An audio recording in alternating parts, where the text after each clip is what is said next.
Hi, everybody. My name is Rachel. I'm here with the Prevail Group with Kevin and Amy Sally, and as Hello. well as the Humane Society of the South Platte Valley. We have Kelsey and Marcia here.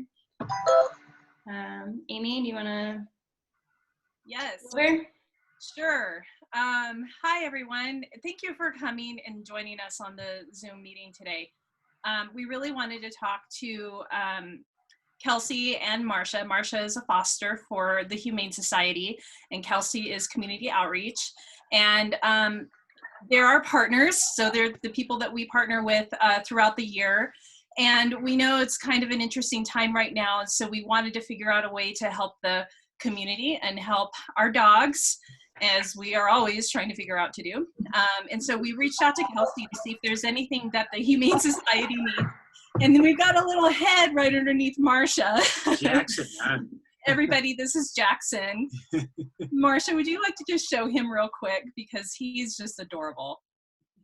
Oh my gosh! So that's Jackson, and we'll let Kelsey talk a little bit about what's going on with adoptions and what's going on at the Humane Society here in a second. But we're going to be doing a food drive and a donation drive at the end of the month. May 1st, I believe, is going to be our pickup. And we're hoping that everybody in Leawood would be willing to donate if they can. And I'll let Kelsey talk a little bit more about what it is that we that she needs, and then we'll just go from there, and we'll give you guys some more direction on like what we're going to do on May 1st. But Kelsey, it's all you if you'd like to talk a little bit. Awesome.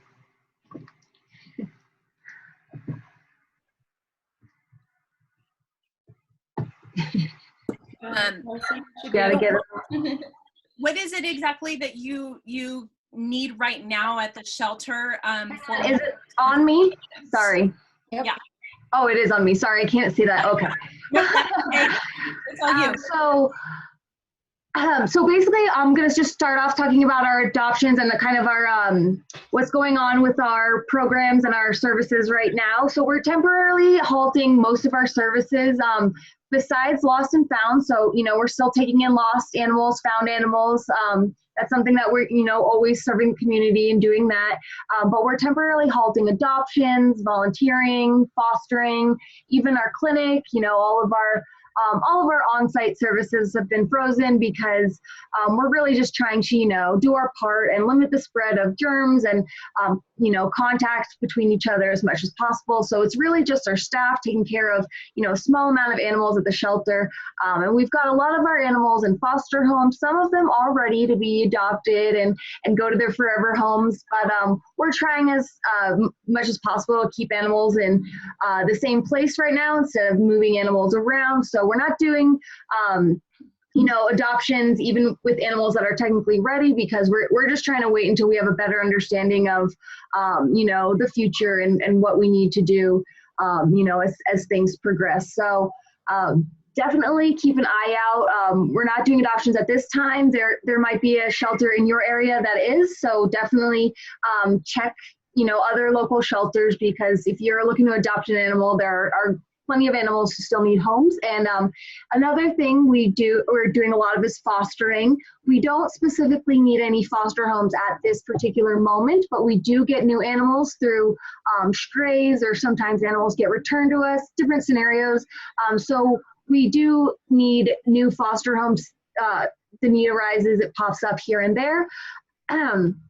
So if you are interested in fostering through the Humane Society, please go to our website and fill out an application, because we always need new fosters. And if we get an animal that seems like it's a great fit for your home, then we'll give you a call and set you up and get you started on fostering. And we offer a lot of support through that. And Marcia is actually here as a foster. I'm going to let her talk to you guys a little bit about her experience as a foster and her foster dog Jackson. I know she wants to go on a bike ride, so I'm going to let her do her little part, and then I can come back and talk more about the donation drive. Okay. Hi, I've been a volunteer with the Humane Society of the South Platte Valley for about 4 years, and I started out as a dog walker. And I was inspired by another couple who fostered regularly and would update us. and they were doing short-term fosterings where a dog was getting overlooked, was not showing well at the shelter, and would take the dogs home for a weekend and work with them. But also they're able to see the animal's behavior in a home environment, which is completely different oftentimes than how they appear in the shelter. And so it gave us a treasure trove of information about how an animal is in a home life. We can also work on some behaviors if that needs to be taken care of. And he's now in my lap. And and he's usually been really chill. He just hangs out under the computer while I work there. He sits by my feet. It's a little hand. So anyway, and I was actually concerned about fostering initially because of the, okay, sit, honey. Okay, sit, I got a treat for you. Come here, sit, yep. Yes. Yes. So, and then there was a study that came out that, because I was worried about fostering, because I worried if I was doing more damage or harm for the animal, or if I was doing more good for them, because I would foster them and then return them to the shelter or place them in their new home. Right. And there was a study that was done where they measured the cortisol levels of dogs prior to fostering and then returning them. And what they found is it absolutely reduced the stress of the animal, of the dogs. And it was, they equated it that even if it were a short-term foster, that it was like a weekend for us, that we get stressed during the week. And then on the weekend, we can de-stress and then kind of reset. And so it was conclusively found that fostering was beneficial to the animals. So based on that, after doing a lot of volunteer work as a walker, I started bringing dogs home for just an overnight or for a weekend, and just had such a positive experience. And then and then I am able to, in many cases, stay in touch with the person who adopts the dog. And so then I had a dog that was with us for a longer foster because he had he got sick and I wanted to help him get better. And now he's my god dog. In fact, I was just texting the parents last night to check in on him. And when they go out of town for travel, we're able to pet sit our god dog for free. And so it's just a big love fest. And another thing though that people have asked about is, oh, but don't you want to adopt them all? And wouldn't you want to keep them all? And the answer is, yeah, you fall in love. However, there's a special place for fosters. And if every foster just adopted every dog, then they wouldn't have room to foster anymore. And there's a skill set that I found that's involved in greeting an animal where they are, no matter what their background, what their situation is, what their current state of mind is, and knowing how to work with them and bridge that gap and become that bridge to make them a wonderful pet for a family in the future. And so the story that I like to tell is there's a story I once heard, and that was about a guy, or it could be a woman, who's walking along the beach and sees all of these starfish washed up on the shore. And so he reaches down and he grabs a starfish and he tosses it back in the ocean, and then he grabs another and throws it back and continues to keep throwing starfish back in the ocean. And somebody comes up and says to the guy, "What are you doing? There's no way you could possibly save all of these starfish." And he says, "Nope." And he reaches down and grabs a starfish and he throws it in the ocean, and he says, "But I could help that one, and I could help that one, and I can help that one." And so it's been really rewarding experience for us to be fostering. Jackson came to us as a surrender. He's a 1.5-year-old boxer mix. He had kind of a tough background. His skin was really in bad shape when he came here. He's got a little bit of a chewed up ear and some facial scars. And when he first came here, he just paced the house continually. Very sweet, very loving. But we found that he's completely potty trained. We've worked with him on his commands. He now knows sit, down, stay, come, leave it. Working on shake and high five right now. I can put a treat down in front of his nose and say, leave it. And he goes like this and just waits and waits and waits until I say yes and give him the treat. No reactivity whatsoever to people or animals, ignores squirrels, rabbits. It's really quite amazing. So it's really fun to work with these animals and see their transformation as they come out of whatever past background they have and are imprinted with new experiences and emotions. Oh, that's amazing. Thank you for telling that story. We actually get that question a lot, is it more stressful on the dog to go back and forth or go from wherever they were into a foster and then back into a home? So that was a really good explanation, and thank you for sharing that, because that actually now we can explain it.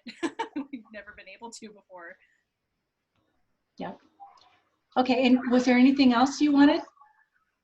No, I think you really, thank you for getting on the call. We really appreciate it. And can Thank we you. one more time? Thank you for what you do. Is Jackson there? Can we say goodbye? So my guy just came home. He's over probably licking his face right now. Okay. Okay. Okay. Bye-bye. Thank you. Thank you, Marsha. All right. Great. Thank you for inviting her on. Yeah. So what can we do to help? What are the items that you guys would need for us to collect from our neighborhood? Yeah, so our big things that we always need the most of are pet food. So dog food and cat food, obviously, dry food and wet food. The big thing with our dry food is that primarily in the cat food, but you know, it goes for dogs as well, is we can't have any red dye in that food just because it can create some confusion with veterinary issues. Dog food doesn't have it in there as much. Sometimes more cat foods have it in there, but so no red dye in our, you know, dry dog food, dry cat food, and then wet food of any kind is great. We always appreciate that. The animals always really appreciate that. And then towels, you know, cleaning supplies. We ask for, you know, no sheets or comforters or pillows, nothing that's, you know, really easy for the dogs to destroy, you know, have a field day with. And just cleaning supplies, it sounded like Rachel had a pretty good list together, you know, bleach, laundry detergent, all those kinds of things, garbage bags. So it sounded like Rachel had the complete list. Yeah, all of those things are super helpful for us. You know, and even though we are definitely at reduced operations, we're still cleaning the facility the same amount every single day. So we still need a lot of the same supplies. So that'll be super helpful to get those. Awesome. That sounds great. Yeah. We will have a list, I think, on the postcard of all the things that that you guys need.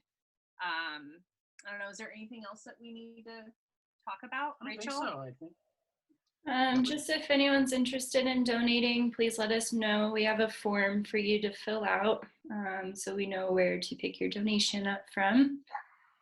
Yeah, we created a Google Forms link. So if you can call or email us, we'll send you that link. And then it gives you the option to tell us what you're donating and where your address is so that we know where to go to pick everything up. So Awesome.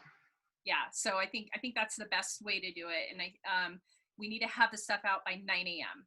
And then Perfect. we'll be picking up starting at 9 and going through the neighborhood. So yeah, and we'll connect with you, Kelsey, to figure out like where we need to, like if we can just drop it off, or you know, if you'll meet us or something like that. Yeah, so we'll coordinate, when you guys are actually, dropping off, but you can just text me on, we can, kind of go back and forth, and I'll make sure that the staff's, going to be ready for you guys, and they'll probably just have you leave it out front and then they'll come grab it. So it's, no contact, but yeah, it should be no problem. And we really appreciate you guys doing this for us. Every little bit helps.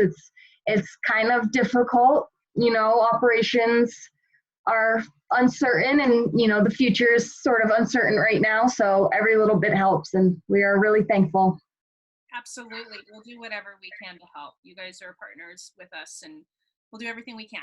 So Well, thank you guys. It means a lot to us. thank you for joining us on the call today. Yeah, thank you. Appreciate Yes, it. thank you guys so much. Okay, we'll talk to you later. Hang All in. right.